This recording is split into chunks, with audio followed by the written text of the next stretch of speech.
A Lei do Uno. O material de Ra. Por Ra, um humilde mensageiro da Lei do Uno. Livro 1, Seção 3, 21 de janeiro de 1981. Eu sou Ra. Eu saúdo no amor e na luz do Uno Infinito Criador. Eu me comunico com vocês agora. Questionador pergunta. Minha primeira pergunta é: nós realizamos corretamente o ritual de início da comunicação? Ra responde. A disposição dos artefatos projetada para balancear o instrumento deve ser disposta na cabeça do instrumento para o mínimo de distorção de efeito. O remanescente do início, que diz respeito ao propósito, está bem aceitável, pois aqueles que falam desejam servir. De outra forma, a ênfase do atendente em complexidades mentais não teria sido apropriadamente efetuada. Nós os advertimos que mantenham guarda contra aqueles que não estão desejando servir a outrem acima de todo o resto, evitando que façam parte do início ou do empréstimo de suas distorções de complexo mente, corpo e espírito a qualquer sessão, já que nós estaríamos então incapazes de misturar apropriadamente nossas distorções com aquelas deste instrumento. Questionador: eu devo mover a Bíblia, vela e incenso neste momento? Ra responde. Eu sou Ra. Isto seria apropriado.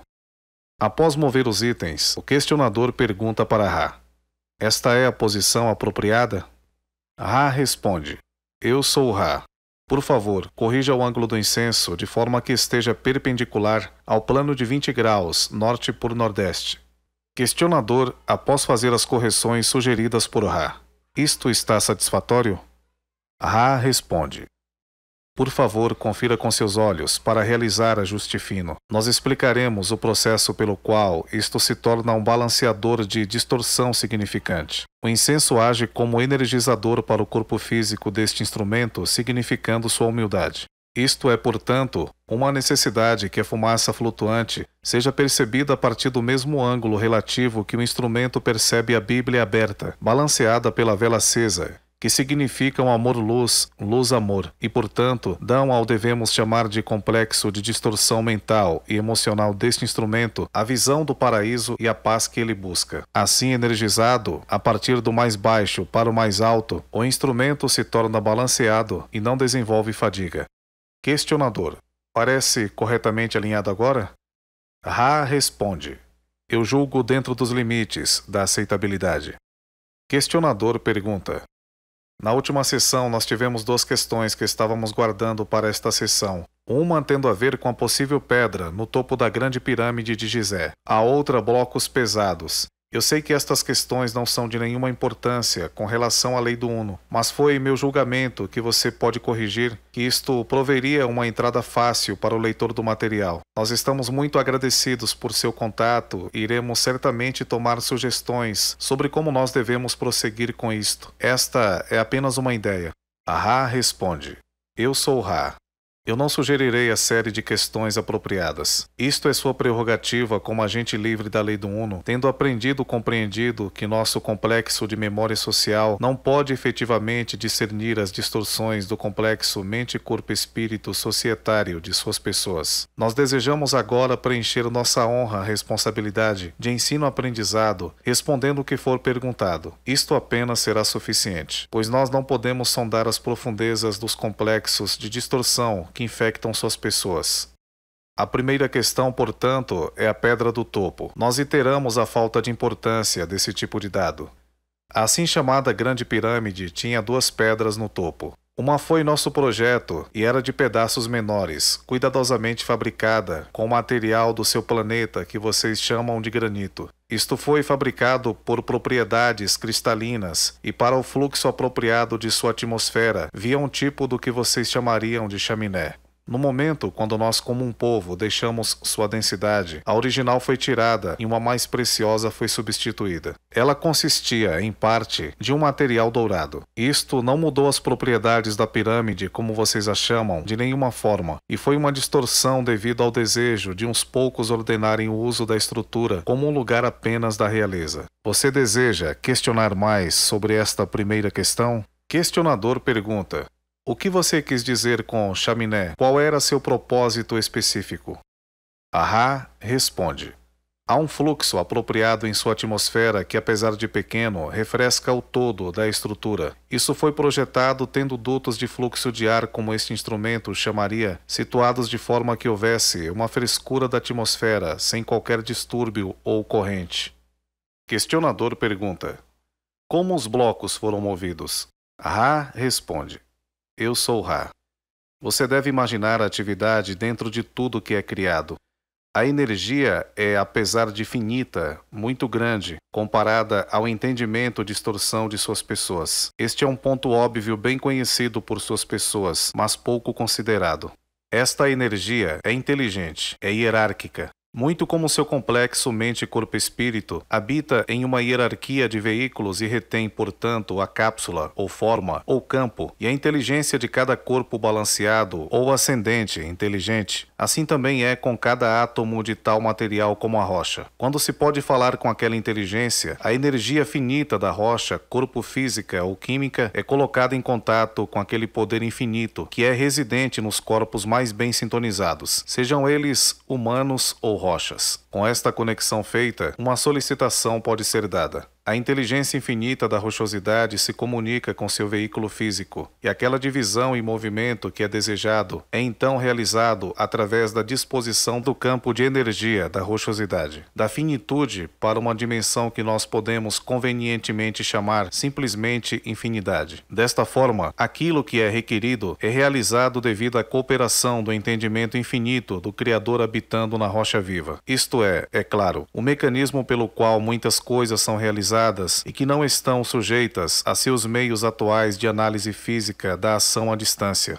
Questionador pergunta: eu sou lembrado da declaração equivalente de que se você tem fé o suficiente, você pode dizer para uma montanha se mover e a montanha se moveria. Eu suponho que isto é aproximadamente o que você está dizendo, e eu estou supondo que se você estiver plenamente ciente da lei do Uno, então você é capaz de fazer estas coisas. Isto está correto? Ra responde: eu sou Ra.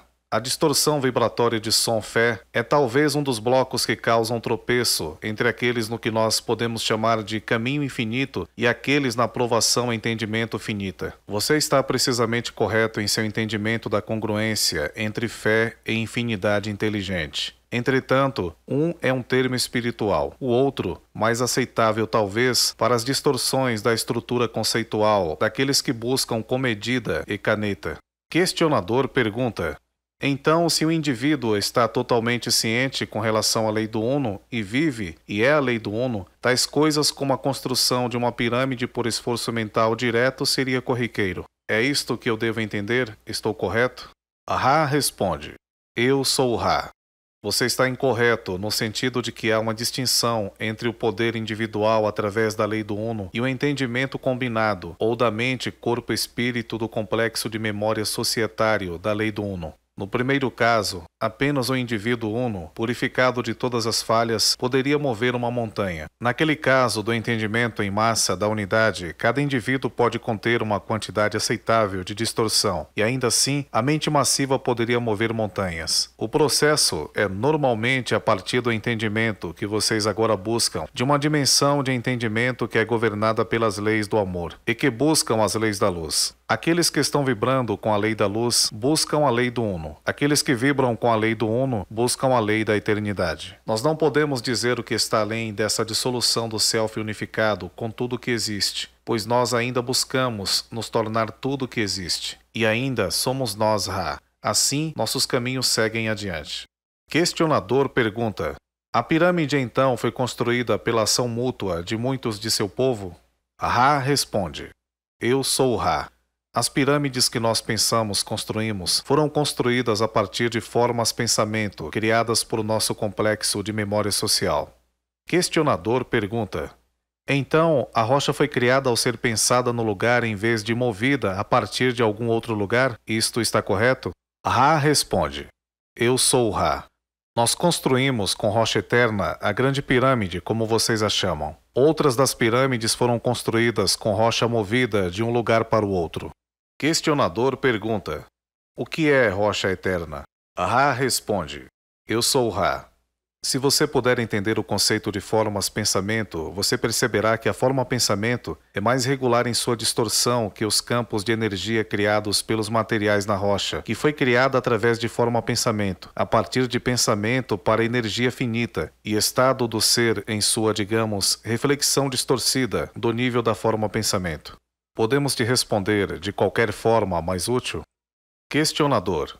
Isto é um pouco trivial, mas eu estava imaginando porque, naquele caso, a pirâmide foi feita de muitos blocos ao invés da coisa toda ser criada de uma vez. Ra responde: Eu sou Ra. Há uma lei que nós acreditamos ser uma das distorções primárias da lei do Uno mais significantes. Esta é a lei da confusão. Vocês chamaram esta a lei do livre-arbítrio. Nós desejávamos fazer uma máquina de cura ou complexo de proporções tempo-espaço que fosse tão eficaz quanto possível. Entretanto, nós não desejávamos permitir que o mistério fosse penetrado pelas pessoas de tal forma que nós nos tornássemos adorados como construtores de uma pirâmide miraculosa. Assim, ela parece ter sido feita e não pensada. Questionador pergunta: Bem, então você fala da pirâmide, especialmente da grande pirâmide, eu suponho, como primeiramente uma máquina de cura e também falou dela como um dispositivo de iniciação. São estes um e o mesmo conceito? Ra responde: Eles são parte de um complexo de intenção-compartilhamento de amor-luz. Para se usar os aspectos de cura apropriadamente, era importante ter um canal purificado e dedicado, ou energizador, para que o amor-luz do infinito Criador fluísse através dele. Assim, o método de iniciação era necessário para se preparar a mente, o corpo e o espírito para serviço no trabalho do Criador. Os dois são integrais. Questionador pergunta: A forma da própria pirâmide, ela é uma função-chave no processo de iniciação? Ra responde: Esta é uma pergunta extensa.